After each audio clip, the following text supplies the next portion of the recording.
c'est bon, on a été coupé parce que le film était fini. Donc on disait que le domaine de définition de racine de 3x-2 sur moins x-1, qui est en fait le domaine de définition de racine de A, qui est encore le domaine de A de x, pardon, et qui est encore le domaine de définition de racine de U de x sur V de x, est égal. Il nous faut A de x supérieur ou égal à 0, ou U sur V supérieur ou égal à 0. Et bien voici, c'est ici que se situe le domaine. En fait, c'est un petit domaine. Hein. La fonction n'est possible à étudier que sur un domaine qui va de moins 1. Alors, moins 1 est la valeur racine qui annule le bas, donc on va l'exclure.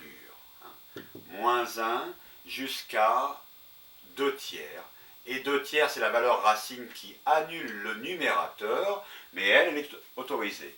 Car ça nous fera alors, si j'injecte la valeur 2 tiers, ça nous fera racine de, alors en haut ça fera 0, ça fera donc racine de 0 sur machin, racine de 0 sur machin, ça fera racine de 0, et racine de 0, ça fait 0, et ça, on a tout à fait le droit. Bon, donc le domaine de définition, c'est celui-là, moins 1, de moins 1 non compris jusqu'à 2 tiers.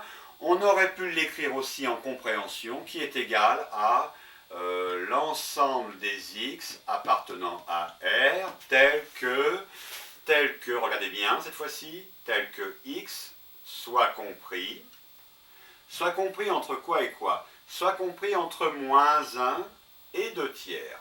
Bon, j'ai pas fini. Si on regarde le tableau, ou si on regarde l'intervalle, on voit que 2 tiers, x peut être égal à 2 tiers, puisque la valeur 2 tiers est comprise. Par conséquent, x peut être inférieur ou égal à 2 tiers. Mais par contre, moins 1 n'est pas dans l'intervalle, par conséquent, ici, il faut que x soit supérieur à moins 1 strictement. On ne peut pas mettre l'égalité. Voilà, c'est fait. On a le domaine de définition, on a répondu à la question, ça n'est pas la peine. Alors pourquoi avoir fait tout ça? Eh bien, comme je vous l'ai dit, il y a des fonctions qui ne sont pas simples, et pour les dessiner, il faut faire beaucoup de calculs, et donc c'est ce qu'on appelle, toute cette série de calculs s'appelle l'étude de fonctions, et pour pouvoir faire l'étude de fonctions, pour pouvoir commencer l'étude de fonctions, il faut savoir où x est possible.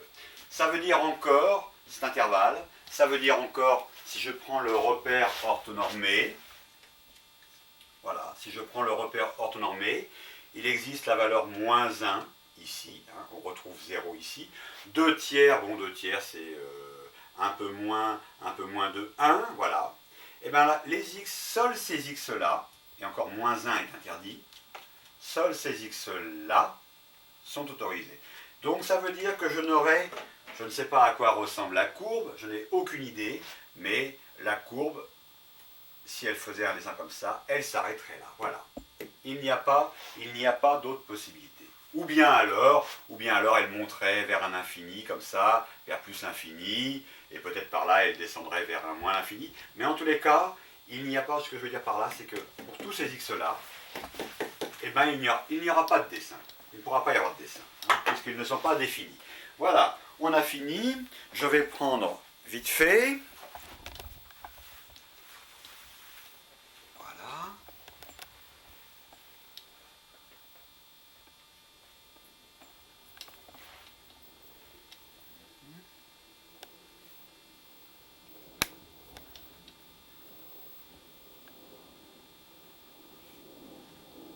Très bien.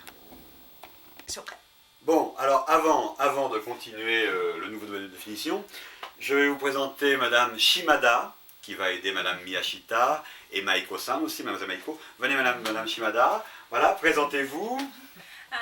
Bonjour, je m'appelle Akiko Shimada. Et elle est charmante. Hein. Arigato Madame Shimada. Bien. Voilà. Bien. À la suite,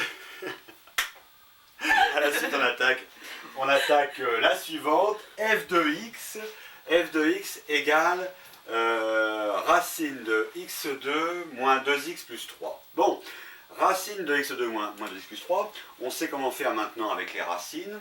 Nous, on assimile toujours racine de toutes les fonctions racines, on fait un changement de variable et on dit un changement de variable et on dit que c'est du type racine de a, racine de a de x. Ici, a de x vaut x2 moins 2x plus 3. Bon, on connaît la règle, racine de a de x, c'est vrai, mais c'est défini pour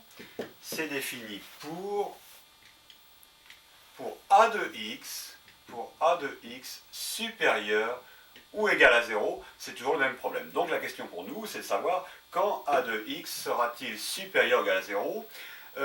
Qu'est-ce que vaut a de x? On l'a dit, ça vaut x2 moins 2x plus 3, donc c'est bien. Par conséquent, le problème a de x supérieur ou égal à 0, il nous faut traiter en fait x2 moins 2x plus 3, quand cela est-il supérieur ou égal à 0. Et on se rappelle, mon crayon n'est plus très bon, et on se rappelle que ça, on ne sait pas faire, hein. La question c'est ça, mais ça on ne sait pas faire. Donc qu'est-ce qu'on fait? Nous, on pose, c'est nous qui librement faisons la chose, on pose x2 moins 2x plus 3 égale 0.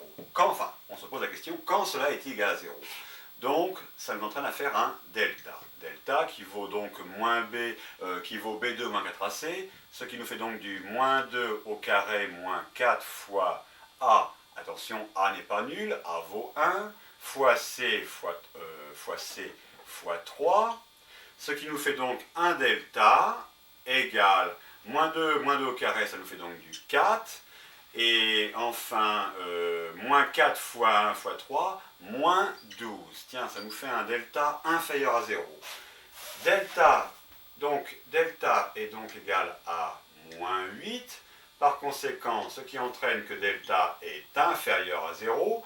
Et pour nous, delta inférieur à 0, ça veut dire pas de solution. Ça veut dire pas de solution. Ça veut dire pas de racine, ou encore pas de factorisation. Et puisqu'on n'a pas de racine ni de solution, on ne peut pas factoriser. Donc pas de factorisation. Voilà. Et ça veut dire aussi, et surtout, c'est pour ça que c'est très important, le fait qu'il n'y ait pas de racine, ça veut surtout dire que ce polynôme x2 moins 2x plus 3 ne sera jamais égal à 0. C'est impossible. C'est impossible. Donc, on se retrouve dans le cas de figure, oui, Madame Chela, tu peux un petit peu tout par là. Ah, attention, voilà, dozo. Alors, on va se retrouver dans le cas de figure, enfin, on a deux cas de figure possibles, hein, celui-là et celui-là. Puisqu'on n'a pas de racine, ça veut dire qu'on ne coupe pas, la parabole ne coupe pas l'axe des abscisses. Par conséquent, ou bien on va être orienté vers le haut, comme ça, on n'est jamais égal à 0, ou bien on va être orienté vers le bas, comme ça, et on ne coupera à nouveau pas l'axe des abscisses. Bon, dans quel cas de figure? Dans un des cas de figure, si par exemple c'est celui-là, si on se situe là, alors on n'a pas de problème. On sera défini pour tout x. Puisqu'il n'y a aucune valeur de f de x, regardez bien, il n'y a aucune valeur de f de x qui soit négative. De même par là, tous les f de x seront positifs. Maintenant, si on se situe dans cette figure, tous les f de x, regardez, tous les f de x sont des valeurs négatives. Hein. Et à ce moment-là, l'ensemble de définition sera l'ensemble vide. Il n'y aura aucun x de pris, parce que tous ces x-là nous donnent des f de x négatifs. Hein. Donc, ça sera l'ensemble vide. Si c'est celui-là, ce sera l'ensemble vide. Si c'est celui-là, ça sera l'ensemble R, puisque tous les x nous donnent des f de x. Tous les x nous donnent des f de x positifs. Et oui, n'oubliez pas qu'on a fait le delta, on a cherché le delta, on a posé le polynôme égal à 0. On a cherché le delta, on a vu qu'il n'y avait pas de racine. Tout ça pourquoi? Tout ça pour répondre à cette question. En fait, c'est ça notre question originelle. Quand a de x est-il supérieur ou égal à 0? Ou autrement dit, quand x2 moins 2x plus 3 est-il supérieur ou égal à 0? Alors, si on reprenait le petit dessin qu'on est habitué à faire, il n'y a pas de racine. Les x vont de moins l'infini jusqu'à plus l'infini. Seulement, on n'a pas encore décidé du dessin dans lequel on est. Hein. On a un théorème qui nous dit, dans le cas où on n'a pas de racine, le polynôme P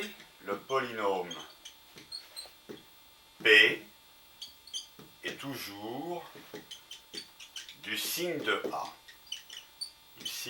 A. Bon, là, je ne peux pas dire est toujours du signe de A à l'extérieur des racines, parce que il n'y en a pas de racine. Hein. Donc le polynôme P est toujours du signe de A. Bon, que vaut A ici?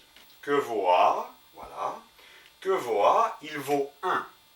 Ici, A égale 1. D'où A est positif. D'où le polynôme P sera toujours strictement supérieur à 0. C'est donc ce cas de figure. On est dans ce cas de figure. Celui-là, non, il ne convient pas ici. On est dans ce cas de figure. Par conséquent, ça y est, on a le domaine de définition. Le domaine de définition, c'est R. Ce sont tous les x, car tous les x feront que A de x, sera supérieur ou égal à 0. Et c'est important puisque A de x est en fonction racine. Il est dans une fonction racine et il nous faut absolument A de x supérieur à 0. Par conséquent, ici, coup de chance, on peut dire, le domaine de définition de racine de x de moins 2x plus 3, qui est en fait égal ici au domaine de racine de A de x, hein, eh bien c'est égal à R. Voilà. On n'a pas d'exclusion. C'est bien. Je vais filmer vite fait. Merci. Alors voilà, ok en bas.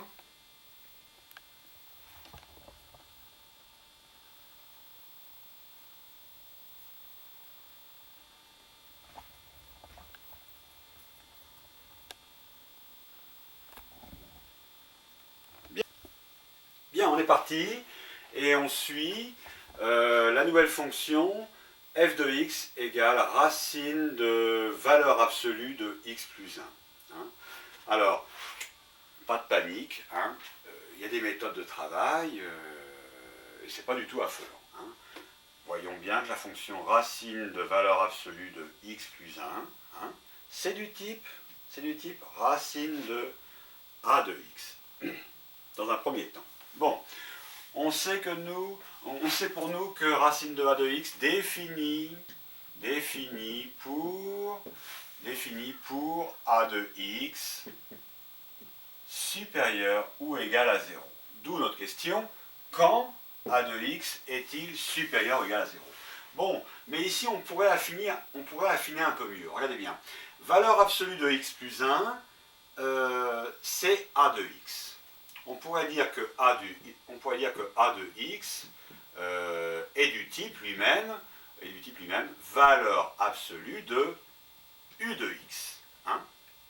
Donc le problème de a de x supérieur ou égal à 0, ça devient le problème de valeur absolue de u de x supérieur ou égal à 0.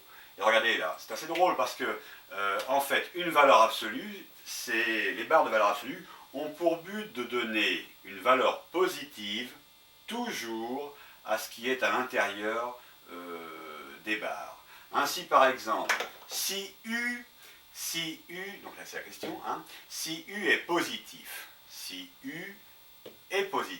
alors valeur absolue de U de x, on sait que c'est égal à U de x. Et on sait que U de x, à ce moment-là, et là on affirme, il est supérieur ou égal à 0. Bon, de même, si U de x, par contre, si U de x est inférieur ou égal à 0, si U de x, donc, si U de x est négatif. Si U de x est négatif, valeur absolue de U de x est égale à moins U de x. Donc rappelez-vous que u de x ici est négatif, donc avec un moins devant, il devient positif. Il devient positif ou égal à 0. Par conséquent, on n'a pas de restriction ici. Hein. Le résultat est toujours positif ou nul. Le résultat est toujours positif ou nul. Par conséquent, valeur absolue de x est toujours positive. Ça y est, je réponds. La valeur absolue de x est toujours positive ou nulle. Donc a de x est toujours positif ou nul. Par conséquent, racine de a de x sera définie pour tout x, ce qui fait que le domaine de définition de racine de valeur absolue de x plus 1, qui est du type racine de a de x, ou encore qui est du type le domaine de racine de valeur absolue de u de x, j'ai mis du type, non c'est pas la peine, je mets égal, hein, est égal, pardon j'ai oublié de mettre la barre, voilà, hein. Donc le domaine de racine de valeur absolue de u de x, eh bien c'est R ici, c'est R entier, voilà. Ce qui veut dire que tous les x seront pris et que j'aurai un dessin, sur tout R, j'aurai un dessin de ma fonction. Bien, est-ce que j'ai fini? Ouais. Bien. Pardon.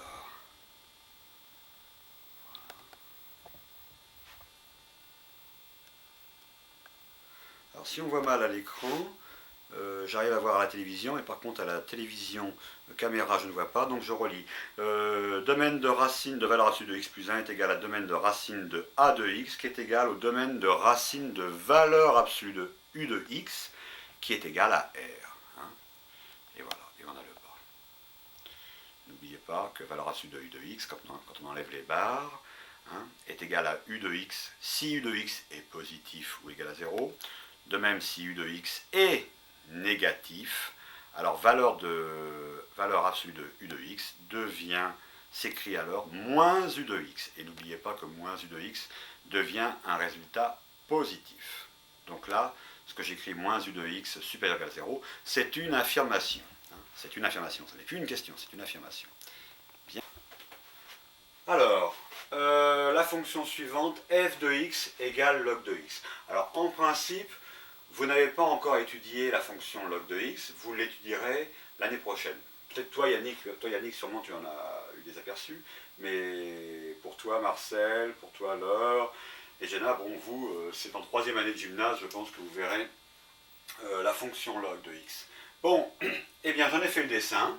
Voyons le dessin, et puisque vous ne l'avez pas encore étudié, donc vous ne pouvez pas savoir ce qui régit les conditions de log de x. Donc j'ai fait le dessin. Et voyons un peu, en partant du dessin, si on peut retrouver le domaine de définition. Partout où il y a courbe, ça veut dire que s'il y a dessin de courbe, ça veut dire que les x sont définis. On va approcher un tout petit peu. Voilà, comme ça. Ça veut dire que les x sont définis. Par exemple, si je prends ce point de courbe ici, si ce point de courbe existe, c'est parce qu'il existe un x qui fait qu'il existe. Voilà. Cet x-là, donc, existe. De même, si je prends ce point de courbe ici, eh bien, ce point de courbe existe parce que l'x ici existe. De même, ce point de courbe ici, ce point de courbe existe. Pourquoi? Parce qu'il existe un x. Il existe un x qui fait qu'il existe. Et regardez, tous les x sont là. Regardez, tous les x sont là. Là, là. Voilà. On part de la courbe et on retrouve le domaine de définition. Ici, une petite précision. Ici, la courbe descend. Elle va toujours s'approcher. De la droite f de x, hein. Je rappelle que la droite f de x est celle-ci. Hein. Donc la courbe va toujours s'approcher de f de x sans jamais la toucher. Hein. Il y aura toujours un petit écart. Entre les deux. Cet écart ira diminuant. Hein. On imagine par exemple, hein, si j'avais la droite f de x ici, voilà, la courbe qui vient comme ça, elle s'approche, elle s'approche, elle s'approche, elle s'approchera toujours. Vous allez me dire, c'est impossible. Tôt ou tard, elles vont se rencontrer. Oui, nous, si on dessine comme ça, on ne peut pas dessiner l'infiniment petit. Mais en fait l'infiniment petit existe en mathématiques et on peut s'approcher indéfiniment de quelque chose, mathématiquement, sans jamais le toucher. Par exemple, regardez, quand vous aurez un écart de 0,00001 mm, hein, pour arriver à ce que la droite et la courbe se touchent, il faut arriver au zéro absolu, hein, le 0, 0. Hein. Eh bien moi, je peux augmenter mon infiniment petit. Regardez bien, 0,00001 mm, eh bien, je peux toujours trouver un nombre plus petit pour m'approcher de 0, un nombre plus petit pour m'approcher de 0, sans jamais atteindre 0. Et je pourrais couvrir des kilomètres comme ça, regardez bien, je pourrais couvrir des kilomètres de 0, et mettre 1 à la fin, ça n'est pas 0. Eh bien, c'est ce qui se passe mathématiquement. Alors, pour l'instant, admettez-le, on n'a pas beaucoup travaillé, vous n'avez peut-être pas beaucoup travaillé dessus à l'école, je ne sais pas où vous en êtes à ce niveau-là. Là, on en parle aujourd'hui. Admettez pour l'instant que, bien que ce soit nouveau pour vous, admettez pour l'instant qu'on peut s'approcher de quelque chose, hein, tout en étant sans jamais le toucher. Hein. On rentre dans l'infiniment petit. En effet, ma grandeur, mon 0,000, je peux le grandir indéfiniment, sans jamais qu'il vaille le zéro absolu. Mais valant toujours quelque chose de proche de 0, mais légèrement différent. Voilà. Donc c'est ce qui se passe ici. Bon, on aura l'occasion de reparler de ça, c'est pas le problème ici. Mais ce qu'il faut donc dire, c'est que puisqu'on aura toujours un écart, entre la droite f de x et la courbe, puisqu'on aura toujours un écart, ça veut dire que l'élément 0, le x égale 0, n'est pas pris. Comme je fais dans mes conventions à moi, hein, qui sont des conventions à moi, surtout ne pas mettre ça sur vos copies, hein, à vos profs, hein, voilà, cette valeur-là est interdite, hein, la valeur ici, bien sûr, hein. C'est x égale 0 interdit. Bon alors maintenant, on a des idées sur le domaine de définition, quels sont les x? Donc la courbe ici, la courbe continue à monter comme ça, indéfiniment, elle monte très doucement, mais elle monte toujours, hein. Donc ça veut dire que tous les x dans R+, on peut donc dire que le domaine de définition de log de x, hein, le domaine de f, qui est ici égal au domaine de log de petit x, c'est égal à R+, donc, hein, c'est bien R+, d'accord, hein. Il n'y a que les x ici, qui me donnent un dessin de courbe. Ici, regardez ici, il n'y a pas de dessin de courbe, hein. Donc les x ne sont pas définis. Donc, le domaine de définition, c'est R+, moins la valeur 0. Il n'est pas question de prendre la valeur 0, par conséquent, ça fait R plus étoile. Voilà. R plus étoile, ça veut dire, on aurait pu l'écrire encore autrement, comme en compréhension, on pourrait dire aussi le domaine de f qui est le domaine de log de x. Alors c'est log népérien de x, c'est égal à l'ensemble des x appartenant à R. Oui, mais lesquels? Tels que x soit strictement supérieur à 0. Voilà. Ça veut dire R plus étoile. Et on a répondu, il me reste à fermer mon accolade. Voilà. Alors, c'est une présentation de log de x. On travaillera bientôt dessus, merci Madame Shimada, on travaillera bientôt dessus dès qu'on sera prêt, hein. Donc, ce qui vous fera une bonne préparation pour l'année prochaine aussi, pour vous permettre d'y voir plus clair. Ah, une chose encore, là j'ai mis une croix, j'ai mis une croix, avec Mme Michel, on a décidé ça, j'ai mis une croix, c'est pas un X, hein, c'est pour repérer l'endroit où on a la lumière dans le tableau, de manière à éviter d'écrire à cet endroit-là. Souvent c'est désagréable, et peut-être que l'image ne sera pas très bonne. C'est pour ça que Mme Michel rit, hein, à cause de la croix. Elle avait peur que vous preniez ça pour un grand X. Bien. Allez, la suivante, domaine de définition de f de x qui est égal à log de u de x. Hein. Alors, log de u de x, tout dépend de ce que vaut u de x. Qu'est-ce qu'on sait, nous? Nous, on sait log de petit x. On sait que log de petit x est défini pour petit x supérieur à 0.